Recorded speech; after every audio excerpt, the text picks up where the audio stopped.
কৃষ্ণ করুণার সিন্ধু দীনবন্ধু জগৎপতি গোপীশে গোপিকা কান্ত রাধা কান্ত নমস্তুতি। জয় নিত্যানন্দ গৌরাঙ্গ মহাপ্রভু। আরে প্রেম সে কও জয় রাধে রাধে, জয় রাধে। তাহলে আমি পড়ছি সপ্তম শ্লোকে 16 শ্লোক।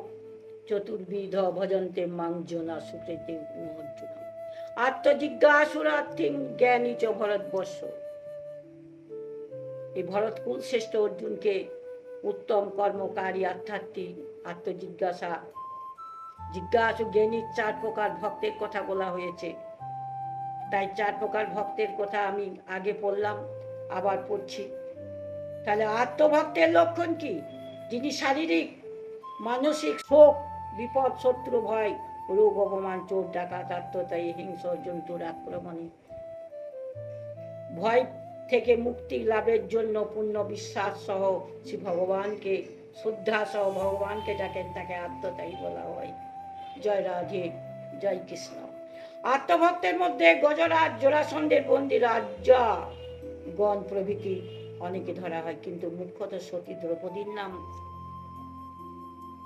নেওয়া হয়। দ্রৌপদী ছিলেন দ্রৌপদের কন্যা। তিনি যজ্ঞবেদী থেকে উৎপন্ন বলে তার গাত্র বর্ণ খুব সুন্দর ছিলেন, শ্যামল বর্ণের ছিল তাকে, তাই তাকে কৃষ্ণা বলা হতো। গায়ের রং খুব পরিষ্কার না, খুব কালো না, সুন্দর ছিলেন, তাকে কৃষ্ণা নামে ডাকা হতো। দ্রৌপদী অত্যন্ত গুণবতী প্রতিকূলতা আদর্শ গৃহিণী ছিলেন এবং ভগবানের যথার্থ ভক্ত ছিলেন। দ্রৌপদী শ্রীকৃষ্ণকে ব্রহ্মা সচিদানন্দ পরমেশ্বর বলে মনে করতেন। ভগবান তার কাছে নিজের অন্তরঙ্গ লীলাগুলি লুকিয়ে রাখতেন না।